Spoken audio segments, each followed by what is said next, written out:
ప్రేక్షకులకు నమస్కారం అండి. పెన్ను, పుస్తకం తీసుకొని రెడీగా ఉండండి. ఇది గానుగ అండి. కానుగ అంటాం మనం. దీన్ని కరంజువా అని కూడా అంటారు. ఓకేనండి. ఈరోజు మన ప్రేక్షకులకి ఈ గానుగ చెట్టు గురించి చెప్తానండి. ఈ పుల్ల ఏదైతే ఉందో ఈ కానుగ పుల్ల, దీనిని మీరు జాగ్రత్తగా తీసుకుని డైలీ పళ్ళు గట్టిగా ఉన్నవాళ్ళైతే నవిలి దంతధావనం చేసుకోండి, పళ్ళు తోముకోండి. పళ్ళు పెద్ద వయసు ఉంది, నేను నవ్వలేను అనుకున్న వాళ్ళు చితక్కొట్టండి, ఆ కుచ్చుతోటి పళ్ళు తోముకోండి. రోజు ఉదయం సాయంత్రం కనుక మీరు ఈ గానుగ పుల్లతో కనుక పళ్ళు తోముకుంటే కదిలే దంతాలు గట్టిపడతాయి. మీకు చిగుళ్ళ నుంచి సీము రక్తం కారుతాం చాలామందికి, విపరీతమైన బాధగా ఉందని చెప్తూ ఉంటారు. వాళ్ళు ఈ పుల్లతోటి కనుక ఒక నెల 2 నెలలు మీరు పళ్ళు తోమితే మీ దంతాలు అనేవి చాలా గట్టిపడమే కాదండి, చాలా అద్భుతంగా ఇది పనిచేస్తుంది. అయితే బ్యాక్టీరియా కానీ, వైరస్ కానీ, ఫంగల్ కానీ, ఇలాంటి డిసీజులు మీ పళ్ళల్లో ఏదున్నా సరే, ఎన్ని సంవత్సరాల నుంచి మీకు ఆ ఇబ్బంది ఉన్నా కూడా దీని యొక్క పుల్లతోటి పళ్ళు తోముకోవడం వల్ల అన్ని రకాల ఇబ్బందులు తగ్గిపోతాయండి. ఏమని చెప్పామండి? బ్లీడింగ్ గమ్స్ అంటాం మనం. పళ్ళ నుంచి బ్లడ్ కారుతాం చాలామందికి బ్రష్ చేసిన వెంటనే. ఆ బ్లీడింగ్ గమ్స్ ప్లస్ పస్ కూడా వస్తూ ఉంటుంది కొంతమందికి. గమ్స్ ఉబ్బిపోయి చాలా బాధపడుతూ ఉంటారు. అటువంటి వాళ్ళు ఏం చేస్తారంటే ఇదే పుల్లను పొడుము కొట్టుకుని చిన్న చిన్న ముక్కలు కట్ చేసుకుని మిక్సీలో కొడితే పౌడర్ అవుతుంది. ఆ పౌడర్ తోటి కూడా రోజు వేలుతోటి జాగ్రత్తగా చిగుళ్ళు కదలకుండా తోముకోండి.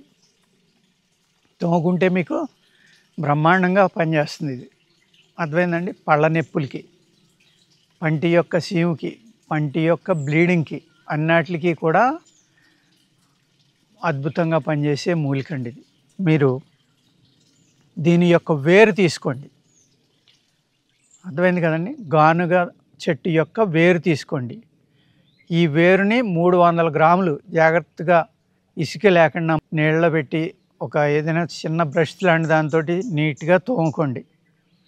పూర్తిగా కడిగేసిన తర్వాత ఆ వేరుని 300 గ్రాముల వేరు అని చెప్పాను కదా, దాన్ని మెత్తగా చితక్కొట్టుకోండి నీళ్లు పోసి, లేదంటే మిక్సీలో కాసి నీళ్లు పోసి కొట్టండి. పేస్ట్ లాగా అవ్వాలన్నమాట. అర్థమైంది కదండి? పేస్ట్ పలచగా ఉన్నా పర్వాలేదు. ఈ 300 గ్రాములు పేస్ట్ కొట్టక ముందర చూసుకోవాలి మీరు. పేస్ట్ కొట్టాక చూస్తే నీళ్లు పోసి కొడతారు కాబట్టి అది 600 నుంచి 700 అయిపోతుందండి. అలా లెక్కేయద్దు.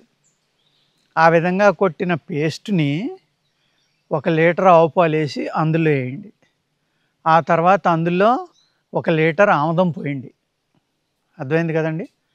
ఏదైతే 300 గ్రాములు పేస్ట్ తయారు చేసుకున్నారో అందులో లీటర్ ఆవు పాలు, లీటర్ ఆముదం వేసి సన్నటి మంట, ఎక్కువ మంట పెట్టద్దు. మీకు 2 గంటల నుంచి 3 గంటలు పడుతుందండి. దీన్ని ఆయిల్ తయారు చేసుకోవడం అన్నమాట. మనం తైలపాక విధి అంటాం. తైలాన్ని తయారు చేసుకోవడం. ఆ తయారైన తర్వాత మీరు అందులో పీసుని కనుక అందులో ఉన్న మెటీరియల్ని ఇలా నలిపితే చేతికి తడి అంటుకోకూడదండి. బ్రౌన్ కలర్లోకి వచ్చి పొడి పొడిగా ఉండాలి. అప్పుడు తయారైనట్లు లెక్క మీకు. అప్పుడు ఏం చేస్తారంటే దాన్ని నిమ్మలంగా ఆ మూకుడిని, ఇనప మూకుడు పెట్టుకోవచ్చు, లేదంటే స్టెయిన్లెస్ స్టీల్ పెట్టుకోవచ్చు, ఏదైనా పర్వాలేదండి.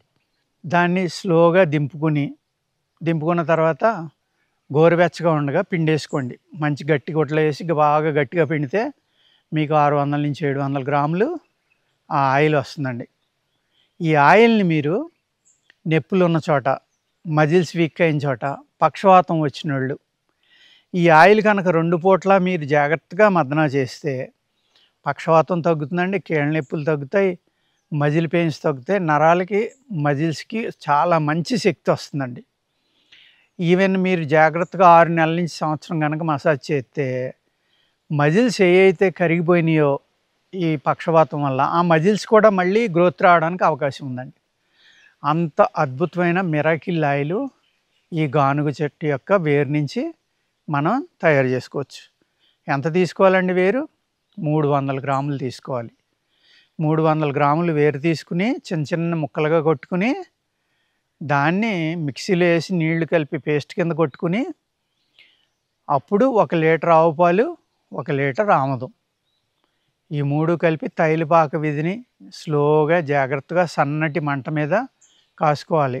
ఎంత టైం పడుతుందండి? 2-3 గంటలు పడుతుంది. అప్పుడు దాన్ని వడపోసుకుని మీరు గట్టి గుడ్డతోటి గోరువెచ్చగా ఉండగా పిండేసుకుంటే ఈ తైలం రెడీ అవుతుందండి. దీనిని మీరు పక్షవాతం వచ్చిన అవయవాలకు రాసుకోవచ్చు, మజిల్స్ కానీ నరాలు కానీ నొప్పి ఉన్నవాళ్ళు రాసుకోవచ్చు.